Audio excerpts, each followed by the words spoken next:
True or false, Kira? Multitasking fragments your brain and you get less done than if you do a single task. True. Indeed.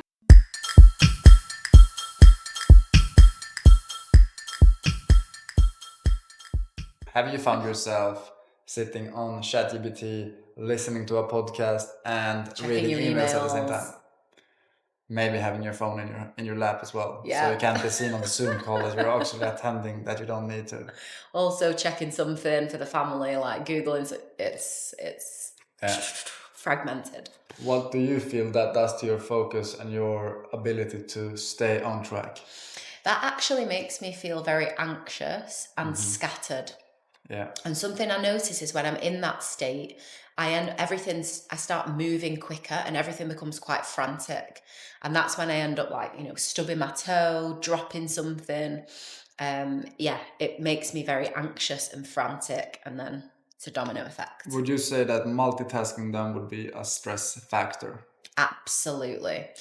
Something I would like to bring in here, and tell me if we're going off course, but there is a key difference in the masculine and feminine, in the male and female brain.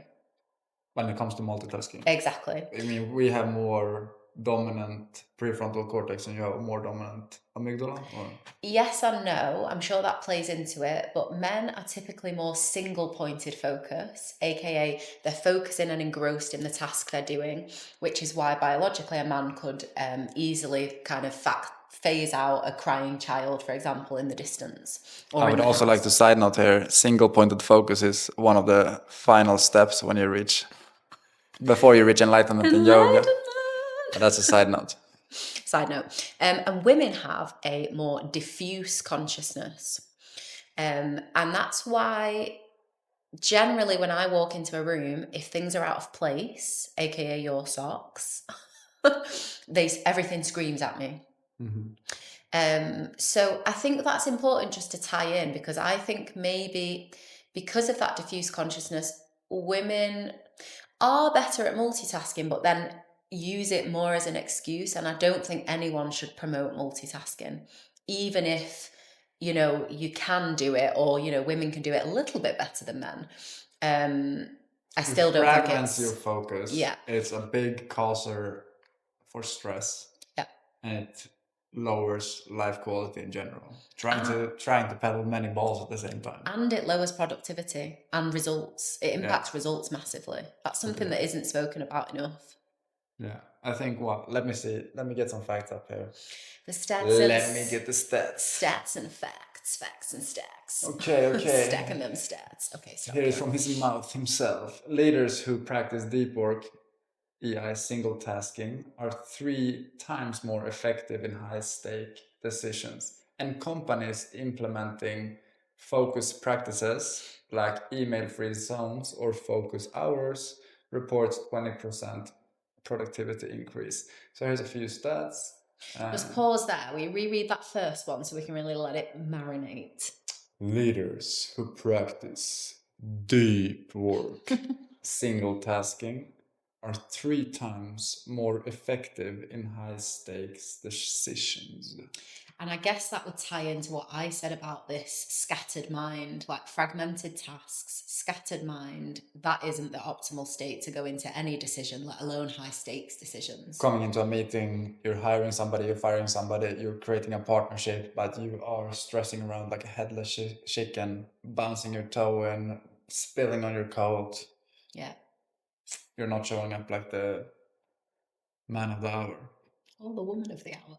Indeed. The leader of the hour. Little shout out here just got me thinking with Deep Work. The book by Cal Newport, I believe, Deep Work, is phenomenal. And he adds into what you've been saying there of the negative impact of a lot of the new kind of Google-centric offices are making everything like open plan to promote like, soundboarding and brainstorming, but actually all it's doing is keeping everyone extremely distracted, because you can constantly hear phones, other people talking, email notifications, WhatsApp buzzes, blah, blah, blah, blah, blah, blah.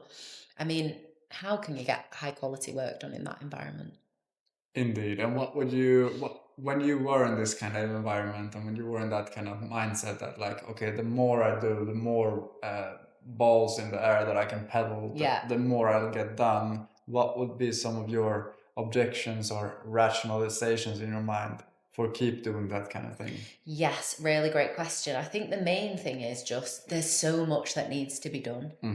Like, and we can't deny that, you know, if you're in a huge organization that's driving forward, you know, massive growth, yes, there is a lot to be done. But I think the key distinction is not all of that has to be done by you. And that's where delegation, I think, is one of the biggest antidotes. And even if it had to be done by you, focusing on a task at a time would make it more efficient in the long run anyway. Totally. And it will save your health, both physical and mental. So you'll be able to go for longer. I love the saying, this is a marathon, not a sprint. And yeah. That's a great phrase. That's a good phrase. That's it. I was going to say, what do I usually say about Granny? You say loads of things about Granny. I think you just slow and steady wins the race. There we go. Granny used to say, shout out to you, Granny. Now this has turned into a quote-a-thon. I think it'd be cool to share a personal story because as you were just talking and I was reflecting on this scattered mind and delegation, I think it would be helpful to share something I've experienced lately with our assistant, the wonderful Shelby, in that I was actually transferring my scatteredness to her, which is not something you want to pass on really, in that I was asking her to do multiple things at once in the week. Yeah. And then things weren't being done to completion, obviously, because you have to focus on one thing at once. And yeah, feeling a bit confused and unsure as to why things weren't being finished. And we had a great conversation with our assistant about this, and came to clarity that actually, exactly as you're saying, one thing at a time is the way to go. Yeah. I mean, you can only actually do one thing at a time anyway. So I think what multitasking is it's doing one thing with your body, but having your mind elsewhere, which means neither of those two things are being done fully. Because one of them's here with your body and you're not really thinking, and the other one you can't action yet anyway.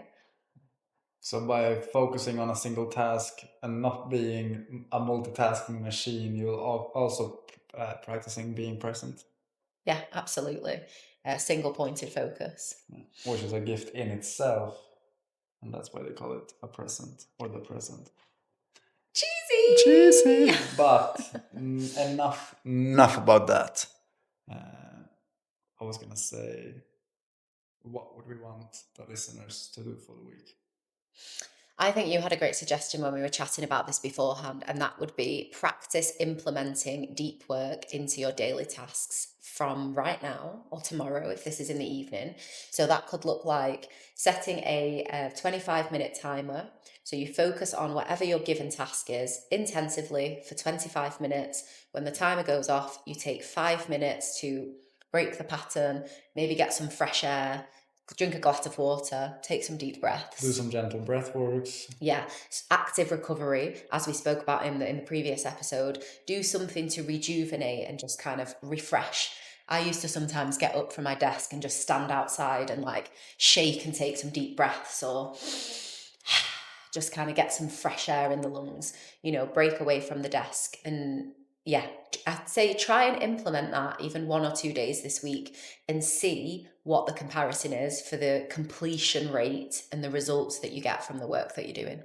I'd invite you as well to take email-free hours and phone-free hours if possible. Put it on airplane mode while you're doing the deep work and put it back, like it will still be there. Put it out of the room, I would say. Yeah, if you're daring enough, put it out of your room. If the distraction addiction runs deep, which it can for a lot of us, I would say start off by putting it in another room or in a drawer, out of sight, out of mind. Amazing opportunity as well to check yourself before you wreck yourself, because you will feel that ability to like, oof, I really don't want to. It's like Frodo and the Ring almost. Like I ain't putting this down. Or if you think you're putting it down, but all of a sudden it's in your pocket again, and then all of a sudden it slips in your hand. Yeah. So and I'd say also watch out for the rational justifications of like, oh, I'm checking the news, or like I need to check that important email, or, you know, notice the mind will rationalize the reason you need to go on your phone. It's official business. And before you know it, you're 10 minutes into an Instagram rabbit hole. Don't get lost in the sauce. No. No. Do you want to summarize before we say goodbye? Yes. Summarizing. The summary is single pointed focus is trumps multitasking each and every time. Multitasking not only scatters your attention, but it actually has a knock-on effect on the impact of your results. So it lessens the completion and slows the completion of given tasks, which obviously has a knock-on effect on your results, which has a knock-on effect on your revenue, on your ROI, etc., on whatever it is that you have spent time on. So yeah, ultimately, single pointed awareness, bringing it away from that scattered productivity. Multitasking. Multitasking's amazing. No, it actually detracts from your results and from your presence. Focus is the greatest gift.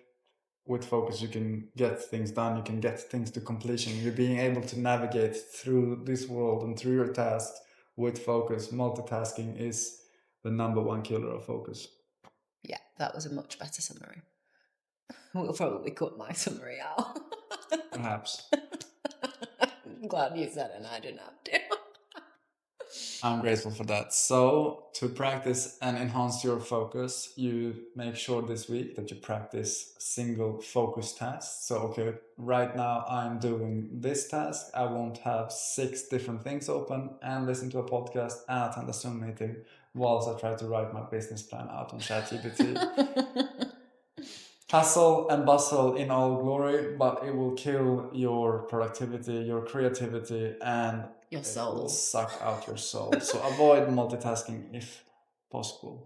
Can I just add one last thing as well? Of this doesn't have to be exclusive with business tasks. You can carry this into practicing, you know, personal as well. Like when you're brushing your teeth, just brush your teeth. Don't be trying to like clean the sink or organize the bathroom. Like just practice each activity having its own moment. Maybe just doing that for a day and seeing, you know, how you find it. I don't want to see any phones around the table when you have dinner. No, I'm very strict on that. No phones. Anyway, thank you so much for joining us. And as always, stay blessed by the breath. And as always, drop your takeaways below. Doesn't ring quite so much, but it's a bit more practical. Indeed.